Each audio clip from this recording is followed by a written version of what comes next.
Welcome to Proven and Probable. I'm Maurice Jackson. Today we are proud to introduce Genesis AI, a company revolutionizing the way we manage and protect our natural resources through artificial intelligence. I'm Brent Tolmie. I'm the Project Director for Genesis AI. We're developing some real-world applications using artificial intelligence and machine learning to address real-world problems with digital technology. So the use cases for the carbon module would be an auditor who wants to ensure that what they're investing in makes sense. It could be a verifier looking at MRV technology, wanting to verify from a remote perspective that the forest does actually exist, what the growth models are actually showing versus the map that we see in the various carbon formulas, comparing it to different standards so that you can model the outcome, whether you're choosing to be an IFM project via Verra or Gold Standard or the American Carbon Registry. So really seeing what the differences are in the calculations. So project proponents would use this tool to analyze their own projects. And of course, we'd love to see end users understand the technology. So if you are a large company that has a carbon footprint they need to offset because of their unreducible nature of their business, then you can invest in technology that helps you really keep the genie in the bottle, as it were. Traditional forest carbon project, they may have lots of boots on the ground samples. We're matching that with remote sense data via drones, LiDAR, orthophotogrammetry, RGB to come up with an active model of what's going on in the forest so that we can accurately predict what the carbon value of these projects really are. And it's about authenticity, it's about integrity, and it's about creating something that has trustworthiness and transparency baked into the product. We're passionate about building carbon projects because we believe that trees are the lungs of the world, but that we need better technology to ensure the integrity of these projects. People have heard a lot about the exposés vis-a-vis The Guardian, talking about the efficacy of various carbon projects, how they don't deliver as advertised, and that's where our digital transformation technology comes head to head, and we can actually verify those claims.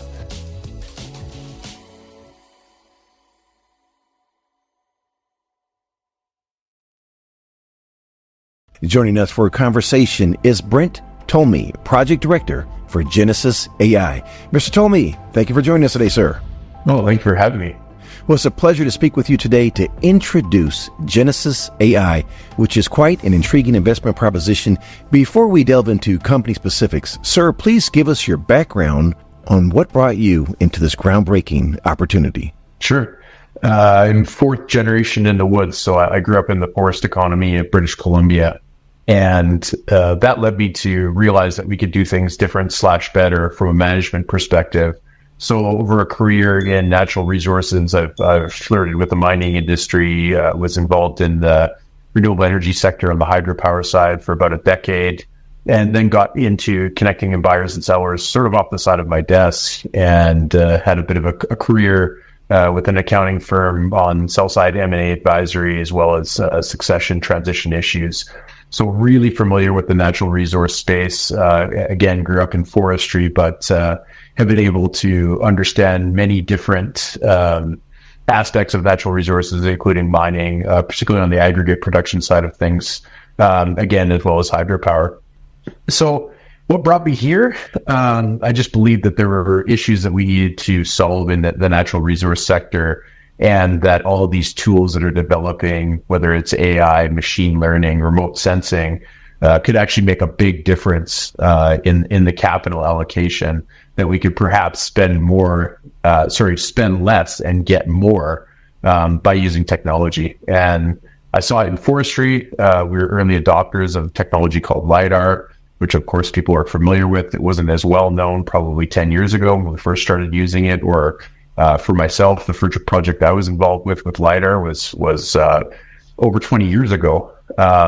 And then using photogrammetry, so high-res pictures of the Earth, basically to start thinking about what things are, whether they're biological assets, trees, looking at projects differently, as well as just bringing that all together. So back when Google Maps or Google Earth was called Keyhole, we were using that. And so I've always had this sort of desire to see what's out there to do things different / better. Well, you have quite the pedigree, sir, and your skill sets are germane to the task at hand.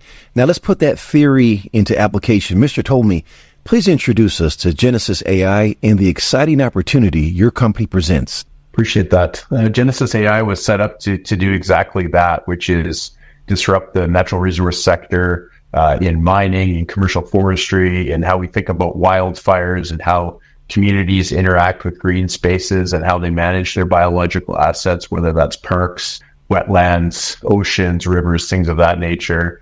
Pulling that all together and using the very best in data science and then using machine learning and artificial intelligence to essentially get more by spending less. And so it's a full service data platform, and we've bucketed it out into 5 different modules so that we can focus with each piece of technology and applying solutions to those various sectors. So we just really identified there was 5 key places where we felt that we could make a difference. And then that's where we would spend our effort and our resources building out products that people actually want and need.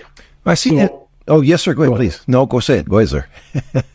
So, and then that's the key, is that there's a lot of talk about AI. We're all familiar with the ChatGPT. Perhaps you've wanted to draw a picture using a tool like Midjourney. We hear about AI every day.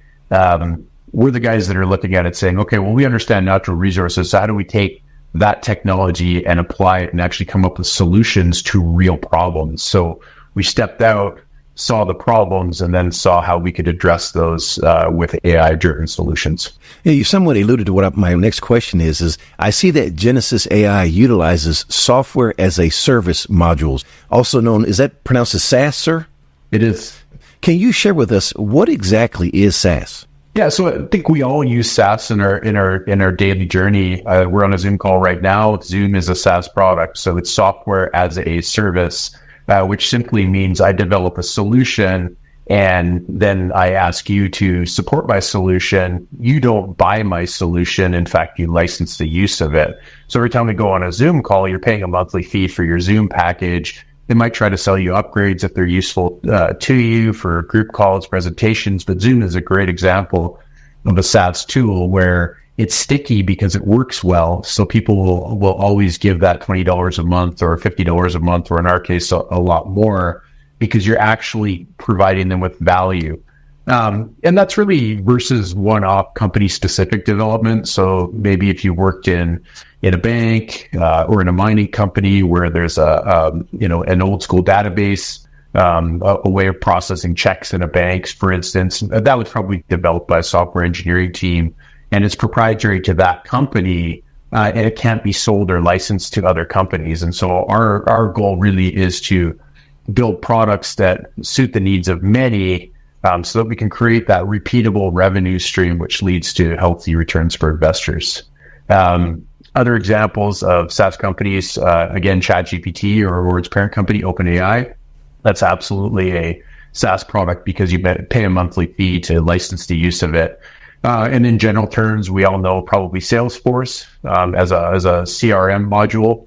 Salesforce is one of the best SaaS companies out there. Microsoft Office, licensing O365, SaaS company, Google Suite, all those little monthly recurring fees.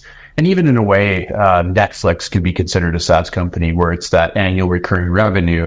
So once you've acquired the customer, you really work hard to deliver value to them so they'll stay on your platform and continue to pay that license fee. Well, let's get up to date on what the company is doing now. I recently saw in the news that we're your first of 5 modules, GeoHarmony, has been released, and we understand this platform is applicable to the mining industry and that you currently have one company already under contract utilizing the platform. What part of the mining cycle will this technology be applicable, and how will it benefit mining companies? That's a great question. GeoHarmony was the first of the modules for us to kick out the door. So the thing about SaaS development is first you have to have an idea, then you have to build out a team, then you have to build out what we call a production schema, or how we're actually going to go through step by step. And then we develop a piece of it. You have to iterate. You develop a database, you intake all this information, and then you start to segment it into useful ways. Then you start to apply machine learning and AI to that. And then you have to give people tools to work with. So it takes a long time in the background where there might not be a giant news cycle in software as a service development. There actually is a lot going on, and our team is working tirelessly and just about around the clock to get these products out the door. So GeoHarmony was the first one we were able to kick out that's good enough customer facing, because we never want to sacrifice on quality. So we've got it out the door now. What it is a data search and download tool. And if I step back, you don't work with Devron Hawa very long and talk about AI and machine learning and how it can address perhaps issues in the mining exploration sector before he says, aha, you should be working on mining solutions too. And so we took that to heart and have been able to leverage his expertise and those in his circle to really help influence the product that we're building. So that was really the genesis of that build. But it's similar to tree science and biological assets in that they all exist in an XYZ axis in the planet, sort of a latitude and a longitude, and then a vertical distance, either subsurface or above surface. So when you're measuring trees, or you're thinking about what rocks look like, or perhaps what's under the hole or under the earth in the hole, you could take that same sort of thinking and apply it. So we weren't too afraid of taking that on, and we managed to recruit some people who had a real background in mining and geoscience and turn them loose, as it were. So the GeoHarmony was our test to see if we could take an incredibly large data set and translate it into a product that's useful for many clients. So we started with the Athabasca Basin, which many will know is a very productive and perhaps one of North America's most productive uranium deposit zone. And it's where companies like NextGen and Cameco and, of course, I think Dev's exploration company F3 is active there, as well as SKKR and NextGen and many others. And so we said, well, there's this great data set that's publicly available from the government of Saskatchewan, where everything that's been digitized back to, I believe, 1908 has been uploaded. So we requested all those files from the government of Saskatchewan, and we've now uploaded them into a system. Of course, data is neither here nor there. It's just going back and forth. It's ones and zeros. It's when you actually start to contextualize that data, you turn it into intelligence. And intelligence is what can actually lead to better efficiency in mining, better targeting, better use of that information. Perhaps if I'm an exploration company, I'm looking at expanding my property. I want to know what's out there, who's been there before me, what are the results. And so all that information was basically just floating out there unstratified. So we take it and we actually build tools to stratify it.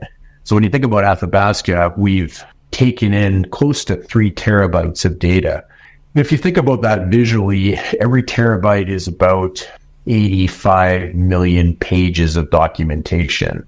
So we've digitized about 250 million pages of information and put them into a system that we can now search, we can download, you can sort by geochem, geophysics, what am I interested in, what region, what area. And now we're starting to layer on maps. So you can go out and say, all right, here's my property, or here's where I'm interested in.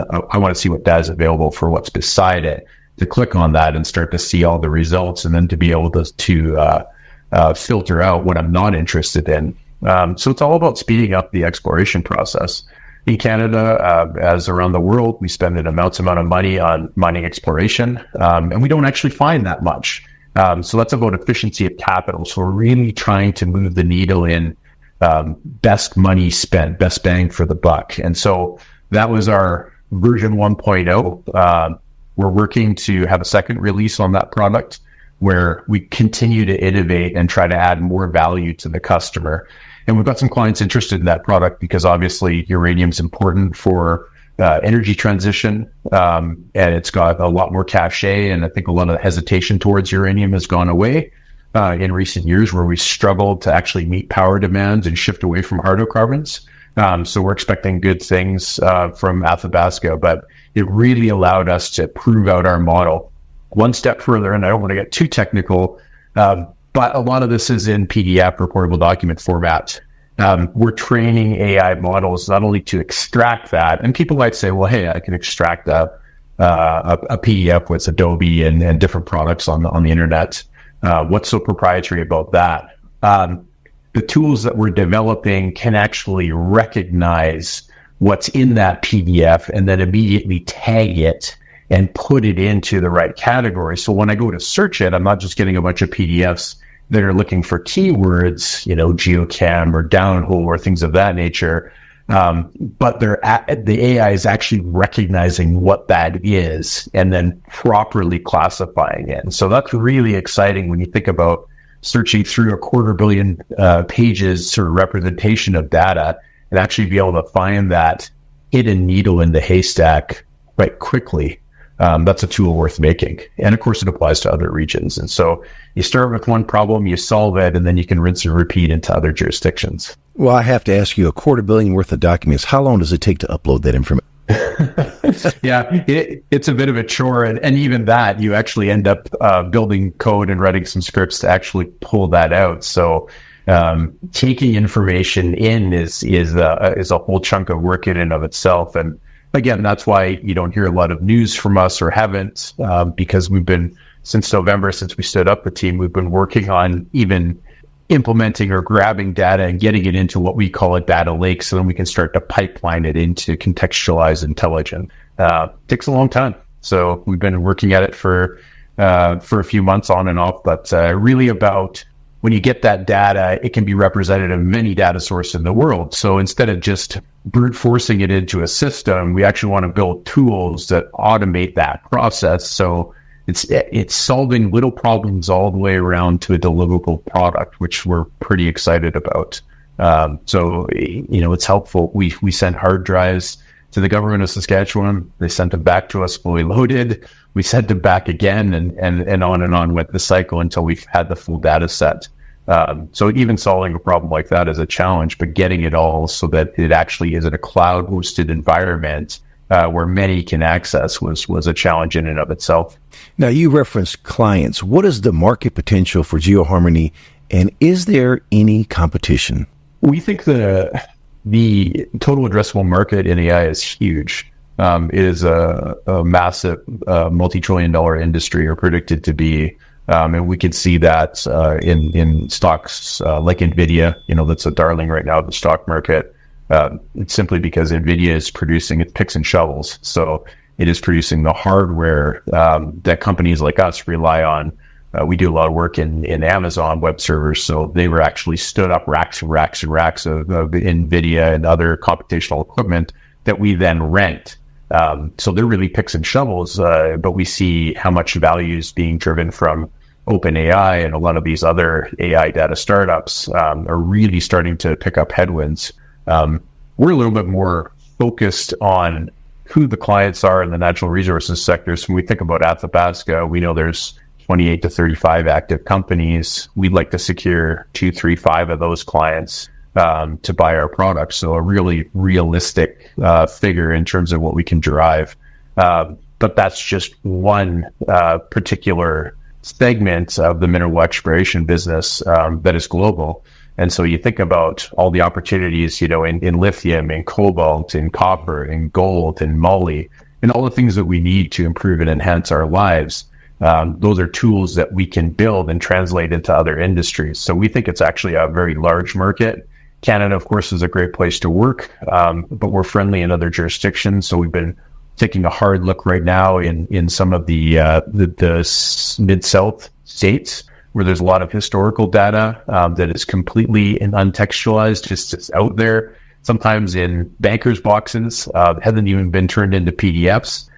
So we're starting to talk to folks like that in jurisdictions like Wyoming, where, of course, uranium is popular, in the gold-rich fields of Nevada, Arizona, where we can actually have an impact by taking all of this information, the 250 million documents, or perhaps maybe less or more, who knows, getting them into our system and then being able to actually resell that access to folks who really want to demonstrate to investors that they're using AI as an advantage, that this isn't just vaporware, a term that we use in software development.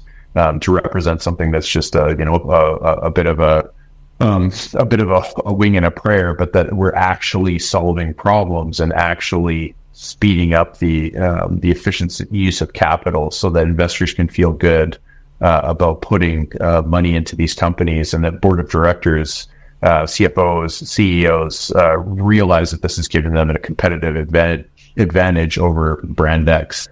So huge market opportunity. And again, rinse and repeat is our strategy. So, and the way we do that really is that we've built what is akin to, think about building a Costco. So it's a building, it's a parking lot, it's got a shipping and receiving, it's got a back end, it's got a front end, it's got a place for employees, it's got bathrooms, and it looks similar to a Walmart or Home Depot or things of that nature. And that's really what we've sought to build, is something that's very standardized, so that we can then take any data set in and plug it in, fill the shelves essentially. And whether we're stocking lawnmowers or putting in some freezers to hold the milk and dairy products, it doesn't really matter, because now the shelves are built, now the coolers are built, everything's there. So if it's uranium, great, we know a thing or two about that now. If it's lithium, fine, let's go to another jurisdiction. Let's find where that information is. And if it's working with a specific company and they have their own information, even better, because that's more granular. And the more granular we can get, the better results we can provide on enhanced targeting, on finding out what they missed on the needle in the haystack. And then, of course, the front end of that store, the retail environment where we park, where we pay our money, we think of that like a dashboard, which is, I have all this information, that's fine, but how do I actually have tools to use that? And we worked a lot with geologists to understand what actual tools do they want, what's important to them. Do I want to turn this filter up, or do I want to, sort of control that noise a bit to find the exact result that I'm looking for, so that they can apply their vision and thinking, as well as our information and our ability to refine, to finding more efficient use of capital, which ultimately returns shareholder value. Now, you referenced standardization. Is GeoHarmony the foundation for the 4 other modules, or do they have to start from ground zero? No, exactly right. So we think of these data problems, jumping back to my example of everything being on an XYZ axis. So I know where it is on a latitude and longitude basis, and I know where it is on a vertical axis. And that same database works, doesn't matter if we're talking about the stratification of underground mining data on voxels, or we're thinking about biological assets like trees, which frankly are a bit easier because though they're growing and there's factors, exogenic and anthropomorphic factors that influence their growth, we can know them. So we can drive right up to a tree, we can wrap our arms around it or our tapes around it, we can hit it with a laser to see how high it is, those types of things. And it all goes into that same database that we designed, thinking about mining very similar, just that instead of being above ground, we're underground. Now, GeoHarmony is active. When do you anticipate the other 4 modules to become active? It's a great question. Right now, we're closest. Next release will be something for the tracking of carbon offset projects, which is very interesting because it really measures the performance of a tree. And so we're looking to actually kick that out the door at the end of March, beginning of April. So that's pretty exciting because it's actually surprisingly technical in its nature. And what we did is we built a tool that projects that are looking to get stood up can actually input a small amount of data and then get actually a useful report that tells them what they need to do to move to next steps. And the carbon offsetting industry, it's a multiple billion-dollar industry right now. So we're looking to sort of take the pain away from establishing products. There's about 40 different pieces of algebra that go into developing a carbon offset. So we've actually automated that. I will say it's been a challenge. It's been a bit of a head scratcher at times. So we're excited about that. That's a very specific market segmentation that dovetails into my background and a lot of the folks that I've interacted with over the last 4 years. So we're excited about that one. However, we are pushing very quickly into a wildfire product. And I think that's incredibly important based on what we're seeing right now across the planet. And what we saw last year, we're headquartered in Kelowna, British Columbia. West Kelowna, of course, a large percentage of it burned. Many people lost their homes. And so we're looking at sort of from a post-mortem view, what did we get right? What did we get wrong? And then developing AI solutions to address those issues. And we see a lot of room for improvement. And of course, when we go to repeatability and the opportunity in the marketplace, from an ethical perspective, we know we need to pour the gas on that project to get there quicker. So we're looking to have some fairly sophisticated wildfire tools out the door, perhaps as early as May. And it's something that, again, in data science, you spend a lot of time thinking about how to address a solution and then what specifically the market needs. Where are the gaps? Who's doing what well? Who do we want to compete with? Where do we think there's room for improvement? Or perhaps where things aren't being done at all. And that's what we've really focused on.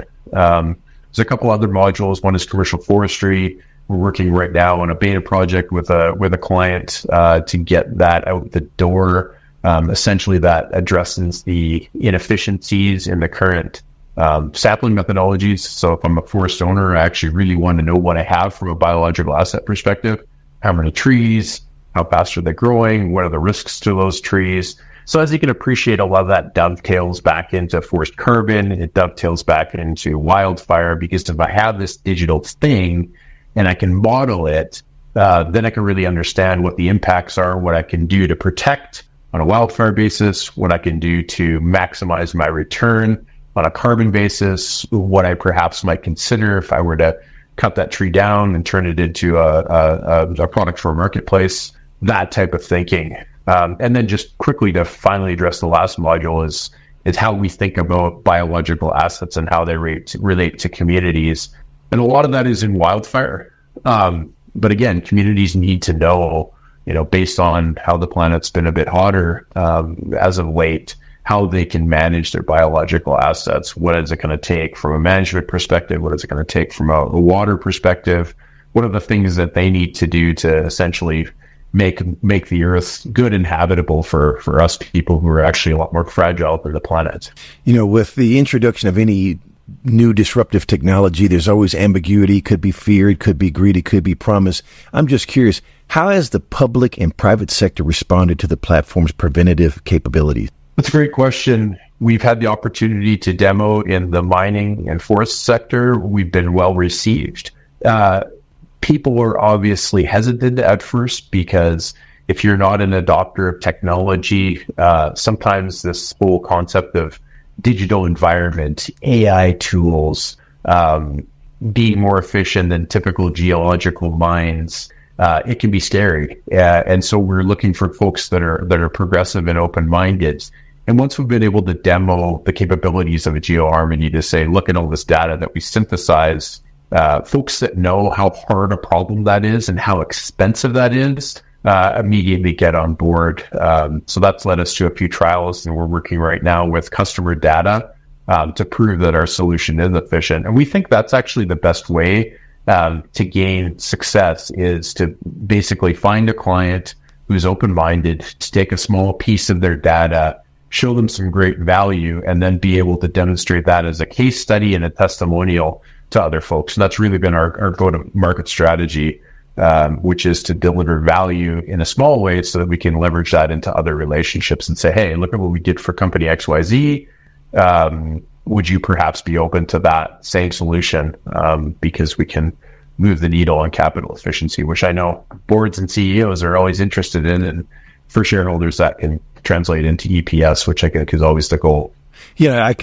I can just see, this is from my perspective here, the ESG element here cannot be overlooked. I mean, I can just see every company, many companies, if not every, utilizing or want to utilize your technology. You want to speak on that a little further? Because I think that's the hidden element here, basically. It is that there's a lot of smart people working on solutions, and it's that aggregation of all the information so that we can consider it quite quickly in real time. But I think that's the advantage of AI. When we think about computer science, a lot of what we're doing isn't actually revolutionary in terms of the actual data. There's smart people that have been studying this stuff for decades. What we're doing now is harvesting their research and actually turning it into code, so we can take the best minds in the world and actually code up what they thought about things and then run those computations very quickly. And I think a great analogy is, we all know about IBM and their big computers, Watson, when it beat Kasparov, the chess player back in the 90s. That was a seminal moment where we know that the machines are actually able to, defeat this great chess mind. So some gold companies went looking for that, and they took that information and said, hey, we want to use this AI to look at where we could find what we've missed, or perhaps load up data sets and start to analyze them. And it cost millions of dollars, and it took a very long time. Fast forward a couple of decades, now we have the advent of NVIDIA, what they've done, and we're able to actually harvest that cost of compute relatively inexpensively. And because of the way they've adapted new sort of graphical processing units, a different type of computer processing, we're able to actually do that relatively quickly and relatively inexpensively. So we're just taking good known theories, applying that to large data sets, and then being able to move through that very quickly at a relatively low cost. And I think that's the value for most companies in the natural resource sector, whether it's forest carbon, whether it's forest management, whether it's mining solutions. They're going to be wanting to look at these tools because we're just able to do so much more. And I think a great way to look at it is, we're smart guys. So if we locked ourselves in a room with some of the finest minds in geological science and started to comb through all 2.8 terabytes of information that we brought in from the government of Saskatchewan, we'd be there for a very long time, perhaps the rest of our lives and then some. And I don't know that we would have come to any great conclusions. Contrast to have with putting it into a database where you could search and then apply good scientific theory to that information. We can do that quite quickly, perhaps in a matter of days, weeks, months. So again, it's just looking at the old information and processing it in new and quicker ways that are less expensive. And that's really what we've seen in good AI data science, is that the leaders are able to outpace the conventional way of doing things, which just equates in savings. Now, Mr. Tolmie, we've covered a lot of ground today. Last question, sir, and that is, what did I forget to ask? I wanted to talk a little bit about wildfire. Please do. I think we touched on it. The cost of wildfire is something that we're very passionate about addressing. I was looking at a Senate report that was looking at the past fire season. And of course, we've got these active, huge fires in Texas. The tragedy in Maui last year that I was able to tour firsthand and saw the tragedy and the damage. And they're just getting back on their feet now. And of course, there's good people that are out doing analysis in Hawaii right now, as well as California, and the ongoing issues they've had. And of course, where I live in Canada, we evacuated an entire town, the city of Yellowknife, moved all the residents out because of the threat of wildfire. And we can all think back to the oil-producing town of Fort McMurray a few years back, having to be evacuated, and the loss of lives, the loss of homes. So, and it's a global issue in Australia, in France, in Spain, in Mexico. It doesn't matter where you go, it's touching everybody's lives. That Senate report said that the cost last year was somewhere between $394 to $893 billion in economic burden. So whether that was loss of economic generation through businesses having to close or temporarily being shut down, the cost of energy production, as well as the direct impact to people's lives, health. We think about that, think about the smoke in Quebec that was going down right down to New York City. And of course, New York saying, what are these Canadians doing? Where is the solution? So we thought about it a bit differently. We think there's people that are doing great work in wildfire fighting. There's great work in early detection to get those crews, those rapid attack crews, out faster. Where we've really focused is on that theory that an ounce of prevention is worth a pound of cure. There's never enough money to put into wildfire protection. We just simply can't spend our way out of the problem. So what we need to be doing, and the solution that we've developed, is really about where is my best bang for my buck? If I'm going to create a front line of defense, where can I create impact that will hopefully deflect and get that wildfire through my area quicker? Wildfire is simply a function of three things. You've got heat, you've got fuel, and you've got oxygen. We can't control the heat or the oxygen, but we can certainly control the fuel. And so we really looked at taking that AI and developing predictive analysis on, if I only have so much to protect my community, where do I put it in? And what type of treatments do I use? Is that creating a barrier, i.e. a fire break? Is that the removal of horsewoody debris around my property, around the property adjacent to me? Is that thinning? Do I need to get rid of some of the trees? Is that spacing? Giving a little bit more light and therefore the fire to go through faster? Do we need to conduct some preventative burning like we see in drier states where they'll go out and actually scar fire ahead of time? So we're again removing that fuel, things like that. And so if we look at communities that maybe they only have a budget of $250,000 or $50,000, where do they best spend that to make the most difference in terms of defense against wildfire? And so that's really what we focused on. And we're beginning to work on a few proposals with some resort communities that are really sensitive to this issue, and really getting into the weeds here, but developing a crowdsourced way of gathering information from people who visit those spots. And being able to use predictive analysis around what they're seeing. So if they're taking pictures of hiking trails or flying their drones, that's information that we're collecting and beginning to layer analysis on top, as well as providing our own sort of proprietary analysis to see, hey, where can we solve this issue?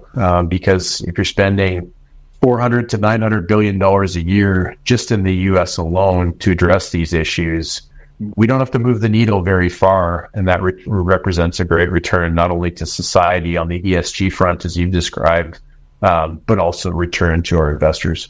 Oh, Mr. Tolmie, I could just listen to you speak for days. This is quite intriguing, and I'm sure I'm speaking on the behalf of many of our audience members. For someone that wants to learn more about Genesis AI, please share your company's website address. Yeah, we're on the web at genesisaicorp.com.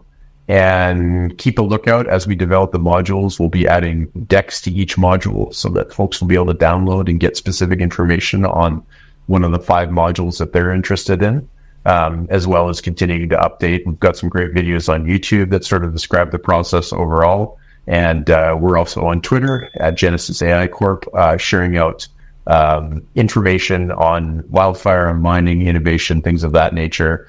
Trying to educate something that ends up being sometimes a tough and hard to understand concept, and trying to break it down into things that really our investors can be thinking about, or if companies are interested, they can be taking a look at us without having to contact us. But we hope they do reach out, because we enjoy engaging with customers, learning about their projects and helping to provide solutions that they may not have considered, that can really help them move the needle of how they spend their capital and the return they can generate to their investors.